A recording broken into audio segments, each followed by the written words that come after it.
This may sound unbelievable, but Jamaica's Shericka Jackson could break the 34-year-old 200-meter world record come Thursday, July the 21st, 2022. Welcome back to the channel, people. Welcome back to the channel. If this is your first time here, thank you for making it Peter Lloyd World. Now go ahead, please hit that subscribe button so we can continue to grow. When you do that, go ahead and hit the notification bell so you know when the next video drops. We drop a video once a day here on Peter Lloyd World. Also, if you enjoy the content, please hit that like button and finally leave your thoughts after this sports analysis where we take a look at and we break down the races. So, when you're ready, yep, good to go. Now, having just watched the women's 200-meter semi-finals, we here at Peter Lloyd World are of the opinion that Shericka Jackson, aka the Superwoman of Jamaica, could come Thursday in the finals, given the right circumstances, the right win, the right everything, break the 34-year-old seemingly unbreakable 200-meter world record by Flo Jo of the United States. That record is, of course, 21.34 seconds. We will tell you why we are 100% certain that she should be able to do this.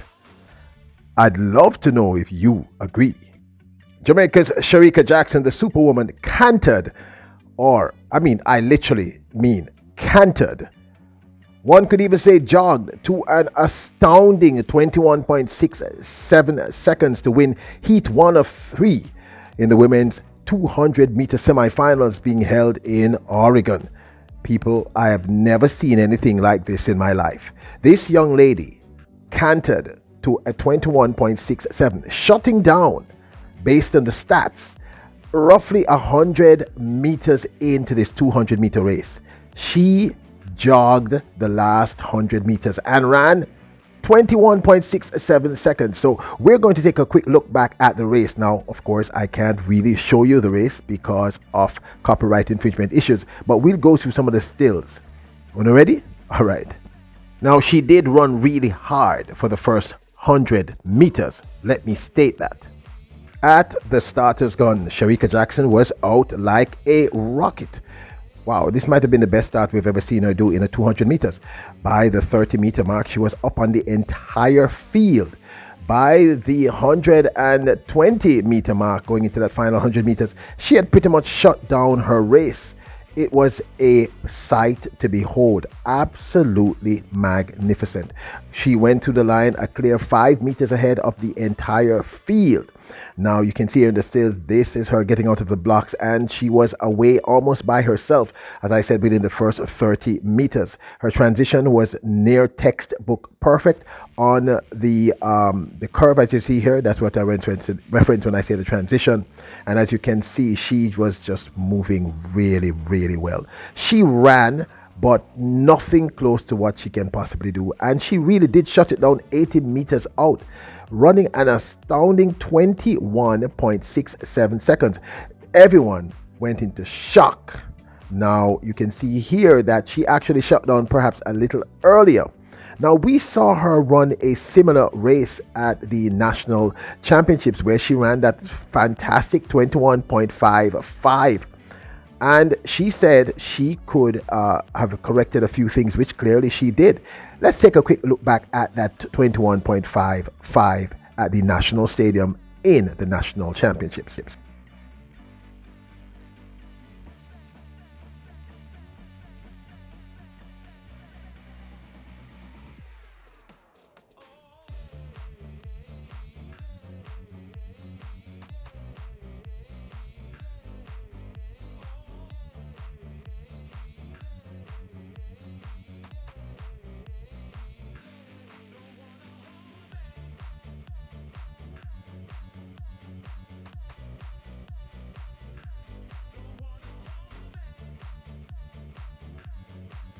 Now, before that, in the Rome Diamond League, we saw her truly trounce, meaning beat Elaine Thompson-Herah and Dina Asher-Smith over the 200 meters, running her first sub-22 for the season, a time of 21.91 at Rome Diamond League.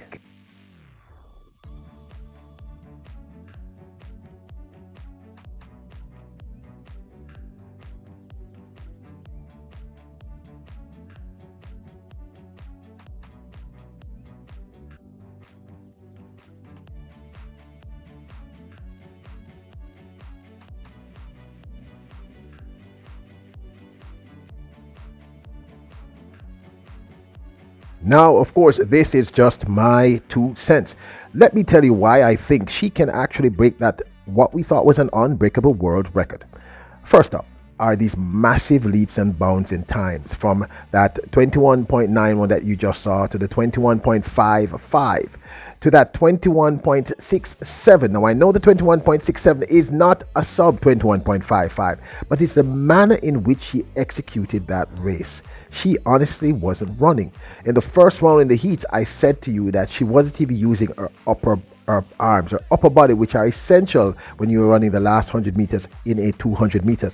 She was jogging, people. She was cantering. She looked so at ease, completely relaxed.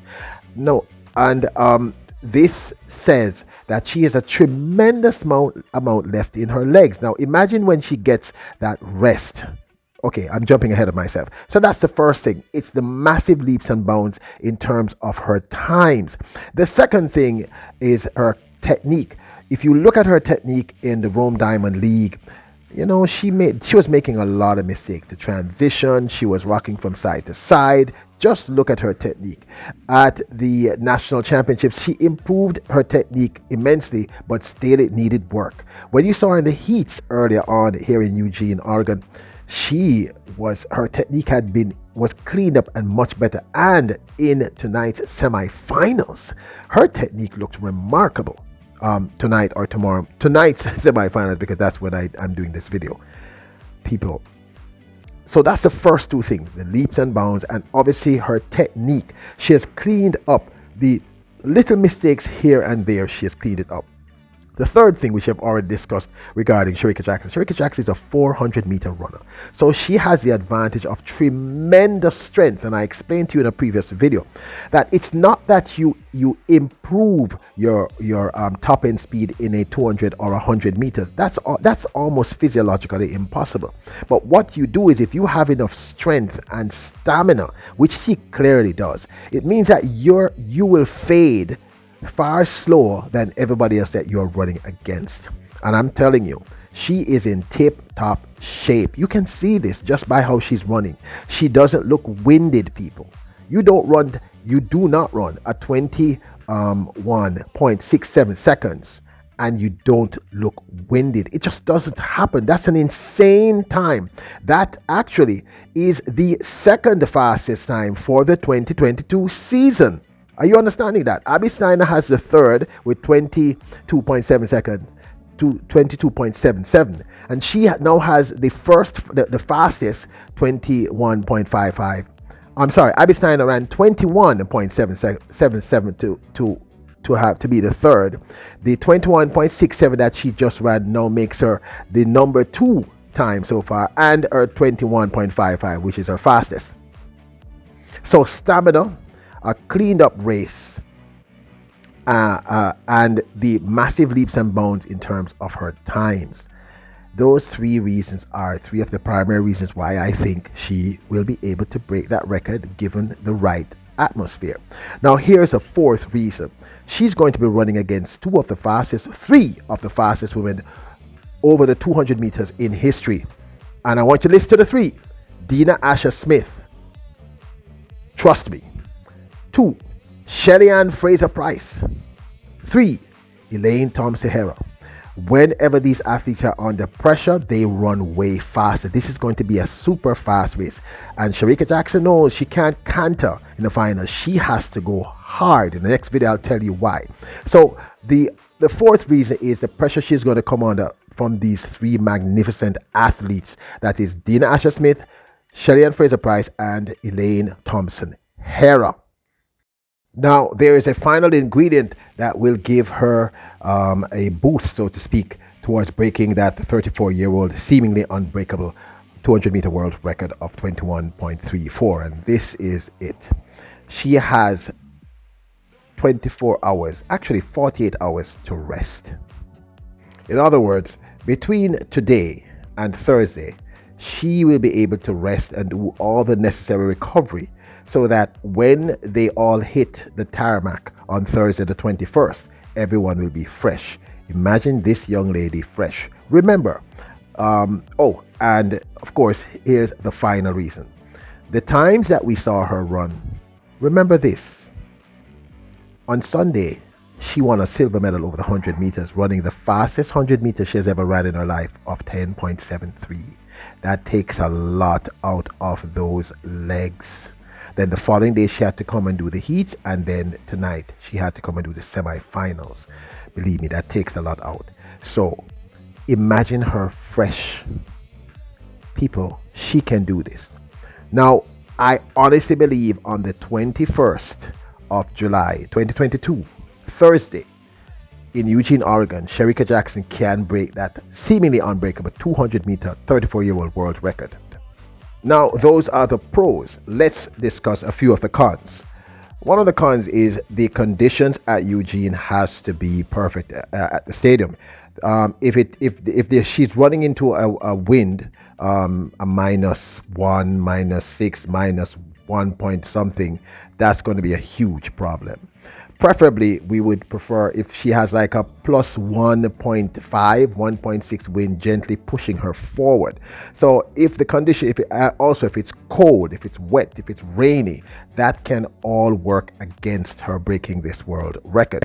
And well, I'd say the last great barrier is the most obvious barrier, the psychological barrier. I mean, she has to believe that she can do it, and she's been telling the Jamaican media that we should expect something special. And so it tells me that psychologically she believes that she can break this record. She's quite there. So that's our opinion here at Peter Lloyd World. If the conditions are right on and there's one more thing. Yes, I concede that there's a huge difference between 21.34 and 21.55. But I honestly think, given all the other factors that I have mentioned so far for why I think she can break the world record, I think it is within her reach and within her grasp if the conditions are right and if she's in the right mental frame of mind. Of course, this is just my 2 cents. What are your thoughts? I'd love to know. Now, don't forget to hit the subscribe button, hit the notification bell, hit the like button. If you enjoyed the video, you are royals, kings and queens. Act accordingly. You're all royals. Bless up!